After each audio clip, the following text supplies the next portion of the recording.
ঢাবির বহিষ্কৃত ১২৮ শিক্ষার্থীর বেশিরভাগই ছাত্রলীগের রাজনীতিতে যুক্ত, নিষেধাজ্ঞার বিষয়ে চূড়ান্ত সিদ্ধান্ত জানাবে কর্তৃপক্ষ। আওয়ামী লীগের রাজনীতিতে আসায় কোনো বাধা নেই বললেন রিজভী, পুনর্বাসনের চেষ্টা হলেই দেশে অস্থিরতা তৈরির হুঁশিয়ারি হেফাজতে। কারণ ছাড়াই অস্থির চালের বাজার, ২ সপ্তাহের ব্যবধানে কেজিতে বেড়েছে ১০ টাকা, মিল মালিক ও সিন্ডিকেটকে দুষছেন ব্যবসায়ীরা। এবং যুক্তরাজ্যে বিদ্যুৎ উপকেন্দ্রে আগুন, বিচ্ছিন্ন সরবরাহ ব্যবস্থা, হিথ্রো বিমানবন্দর বন্ধ ঘোষণা, চালু হতে সময় লাগবে অন্তত ৫ দিন।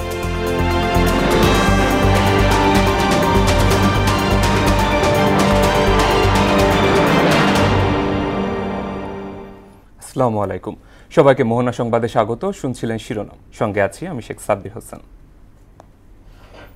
এবারে বিস্তারিত। তদন্ত কমিটি সুপারিশের পর বহিষ্কৃত ১২৮ শিক্ষার্থীর বিরুদ্ধে চূড়ান্ত সিদ্ধান্ত জানাবে ঢাকা বিশ্ববিদ্যালয় প্রশাসন। জুলাই আগস্ট গণঅভ্যুত্থানে সহিংসতার জড়িত থাকার অভিযোগে সাময়িক বহিষ্কৃত শিক্ষার্থীদের বেশিরভাগই নিষিদ্ধ সংগঠন ছাত্রলীগের রাজনীতির সঙ্গে জড়িত। এদিকে বহিষ্কারের এ সিদ্ধান্তে বেশ নাখোশ সাধারণ শিক্ষার্থীরা। বিস্তারিত জানাচ্ছেন মুনতাসির মামুন।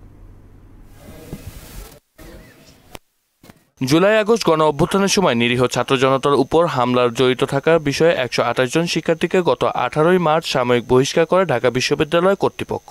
প্রক্টর অধ্যাপক সাইফুদ্দিন আহমেদ জানান, ২০২৪ সালের ১৫ জুলাই থেকে ৫ আগস্ট পর্যন্ত সংগঠিত হামলার ভিডিও ফুটেজ, সাক্ষ্য এবং তদন্ত কমিটির প্রতিবেদনের ভিত্তিতে এই সিদ্ধান্ত নেওয়া হয়েছে। তারা ১২৮ জনকে প্রাথমিকভাবে চিহ্নিত করেন যে জুলাই আন্দোলনে, বিশেষ করে ১৫ জুলাই থেকে ৫ আগস্ট পর্যন্ত যে অপরাধ কার্যক্রম করেছে তার সাথে যারা সম্পৃক্ত ছিল, প্রাথমিকভাবে তথ্য উপাত্ত বিশ্লেষণ করে ১২৮ জনকে চিহ্নিত করে। তদন্ত কমিটি এটা তাদের রিপোর্টে উল্লেখ করেছেন, যারা অন্য প্রতিষ্ঠানের আছেন তাদেরকে ঢাকা বিশ্ববিদ্যালয়ে তার সিন্ডিকেটে সিদ্ধান্তটা অবহিত করবেন এবং অনুরোধ করবেন সমরূপ ব্যবস্থা নেওয়ার জন্য। তবে বিশ্ববিদ্যালয় প্রশাসনের বহিষ্কারের সিদ্ধান্তে শিক্ষার্থীদের মধ্যে মিশ্র প্রতিক্রিয়া দেখা গেছে। অনেকের অভিযোগ, বহিষ্কৃতদের মধ্যে ছাত্রলীগের অনেক নেতারই নাম নেই। কারো মতে ওই ঘটনায় কিছু শিক্ষার্থীকে ফাঁসানো হয়েছে। পোস্টেড ছাত্রলীগ যারা, তাদেরকে না রেখে একদম আপনার এই ১৮-১৯ সেশন, ১৯-২০ সেশন বা ২০-২১ সেশনে এদেরকে রাখা আছে।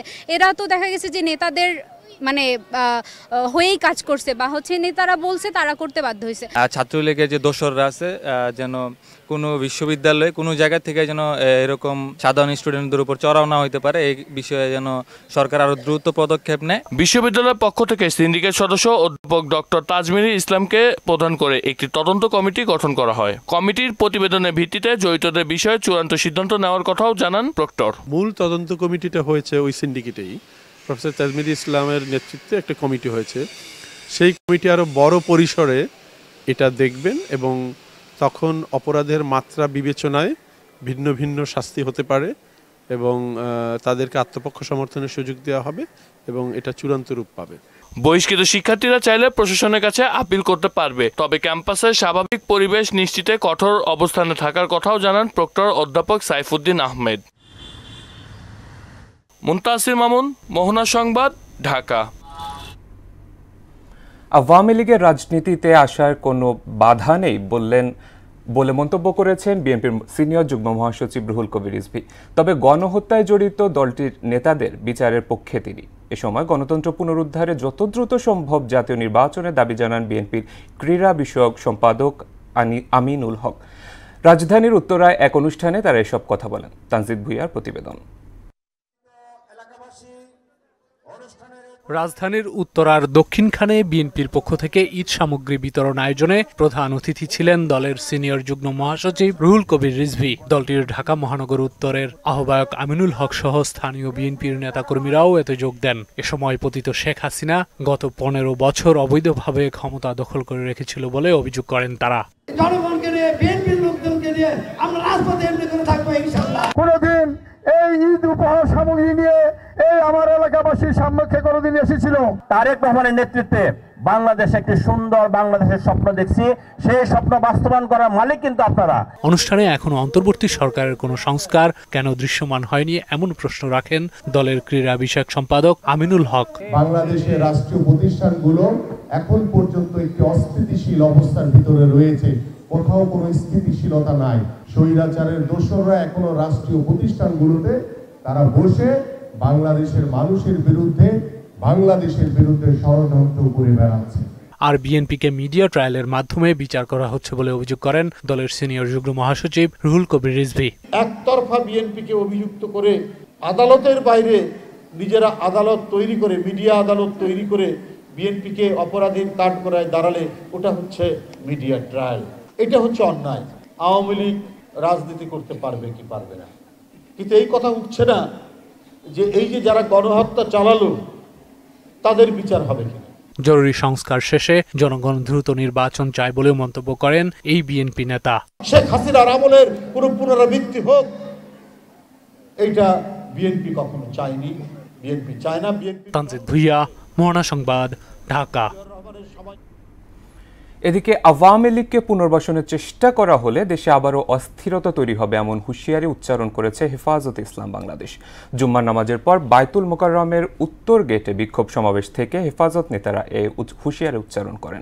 এ সময় মুসলিম নিধনে ইসরায়েল ও ভারতের বর্বরতার বিরুদ্ধে অন্তর্বর্তী সরকারকে সময় উপযোগী পদক্ষেপ নেওয়ার আহ্বান জানায় সংগঠনটি। আরও জানাচ্ছেন এমআর আসাদ।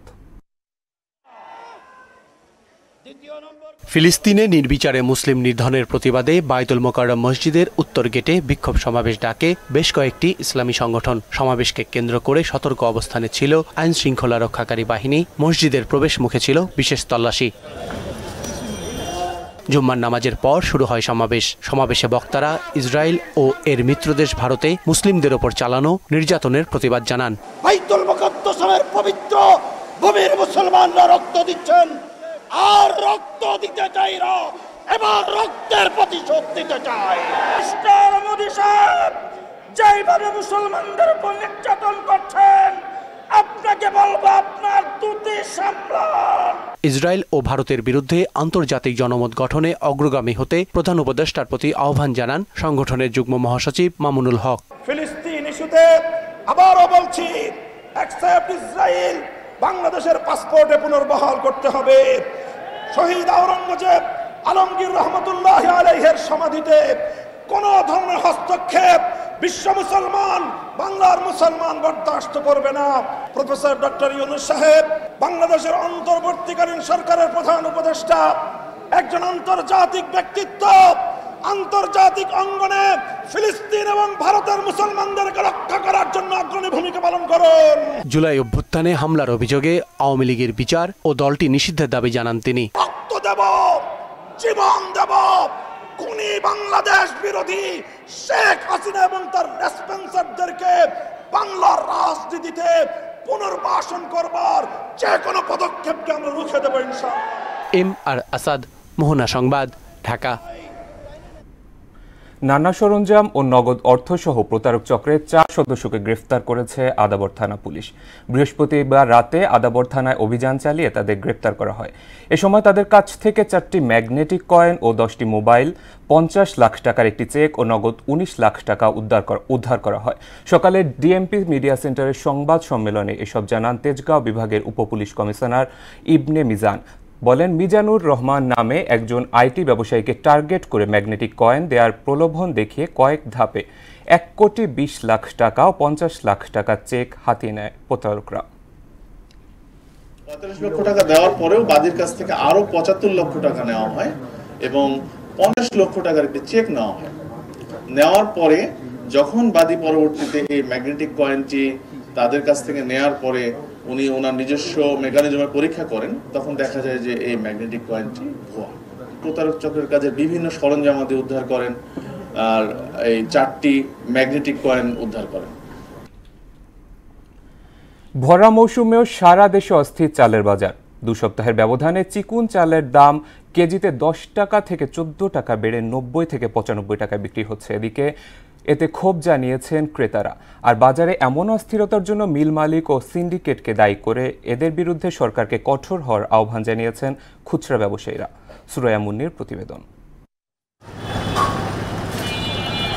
চালের ভরা মৌসুম চলছে, উৎপাদন ও সরবরাহ কোনোটিতেই ঘাটতি নেই, তারপরও অস্থির বাজার। 2 সপ্তাহের ব্যবধানে পাইকারি ও খুচরা বাজারে মিনিকেট চালের দাম কেজিতে বেড়েছে 10 থেকে 14 টাকা পর্যন্ত। তবে মোটা চালের দাম স্থিতিশীল রয়েছে। চাল কিনতে এসে এভাবেই ক্ষোভ জানান খাদিজা বেগম। অর্থ সংকুলান না হওয়ায় 10 কেজি পরিবর্তে কম দামে মোটা চাল কিনতে বাধ্য হয়েছেন তিনি। আমরা গরিব মানুষ গরিবের মতনই আছি, বড় লোকের মতন আছে। চাইলে হইবে কি, সরকার নাই, এখন সরকার দেশে লাভ আছে কি? সরকার আছে, বর্তমান সরকার নাই তো। একই অবস্থা তার মতো নিম্ন ও মধ্যবিত্তদের। ভরা মৌসুমে চালের দাম বাড়ায় ক্ষোভ জানান ক্রেতারা। চালের দাম বেশি দিকে আমরা এরিয়া যাই, চাল কিনতে পারি না। জিনিসপত্রের দাম বাড়ে কি, এটা দেখা গেল 2 দিন 1 দিন সকাল বিকাল দাম বাড়তে থাকে। আমরা যাতে ন্যায্য মূল্যে পাই, একটু সহজলভ্য হয়, আমরা যাতে শান্তিতে থাকতে পারি, ঠিকমতো খাইতে পারি, এই তো আমাদের চাওয়া। চালের দাম বাড়ার জন্য ধানের মূল্য বৃদ্ধি ও সিন্ডিকেটকে দায়ী করছেন পাইকারি ব্যবসায়ীরা। অর্ডার দিয়েও মিলগেট থেকে চাল মিলছে না বলে অভিযোগ করেন তারা। নিজের ধান চাল যেটা, এটা একটু দামটা বাড়ছে, ধান নাই এই অজুহাত মেলার গো। আর তো কোনো সিন্ডিকেট না, সিন্ডিকেট যা আছে সব মিলারের কাছে, বাইরে থেকে আমদানি করতেছে, তারপরে কমাইতে পারতারে না। অবশ্যই কোনো জায়গায় সিন্ডিকেট আছে, সরকারের তদন্ত করলে, ভালো করে তদন্ত করলে তাহলে পাইবো কোন জায়গায় এটা মানে সিন্ডিকেটটা কোন জায়গায়। বেশি কিনতে হয়, বেশি বিক্রি হচ্ছে, এখন দাম বেশি না, এর জন্য বেচা কিনাটা খুবই কম। মিনিকেট তো দামে ধরে না কাস্টমার হাতে দিয়ে, কি করবো?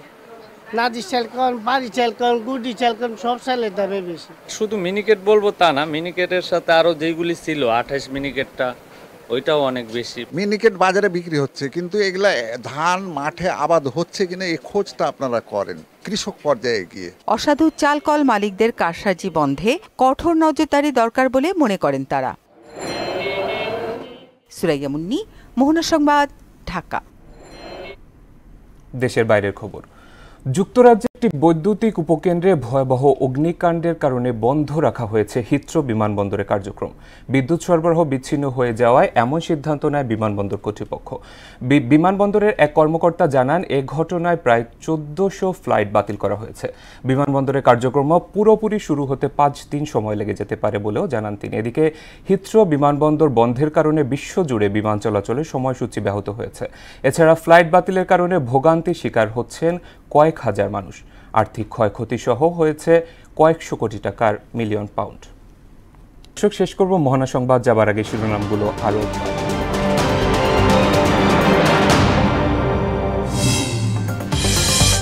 ঢাবি বহিষ্কৃত 128 শিক্ষার্থীর বেশিরভাগই ছাত্রলীগের রাজনীতিতে যুক্ত। নিষেধাজ্ঞার বিষয়ে চূড়ান্ত সিদ্ধান্ত জানাবে কর্তৃপক্ষ। আওয়ামী লীগের রাজনীতিতে আসায় কোনো বাধা নেই বললেন রিজভী। পুনর্বাসনের চেষ্টা হলে দেশে অস্থিরতা তৈরির হুঁশিয়ারি হেফাজতে। কারণ ছাড়াই অস্থির চালের বাজার, 2 সপ্তাহের ব্যবধানে কেজিতে বেড়েছে 10 টাকা। মিল মালিক সিন্ডিকেটকে দুষছেন ব্যবসায়ীরা। এবং যুক্তরাজ্যে বিদ্যুৎ উপকেন্দ্রে আগুন, বিচ্ছিন্ন সরবরাহ ব্যবস্থা, হিথ্রো বিমানবন্দর বন্ধ ঘোষণা, চালু হতে সময় লাগবে অন্তত 5 দিন।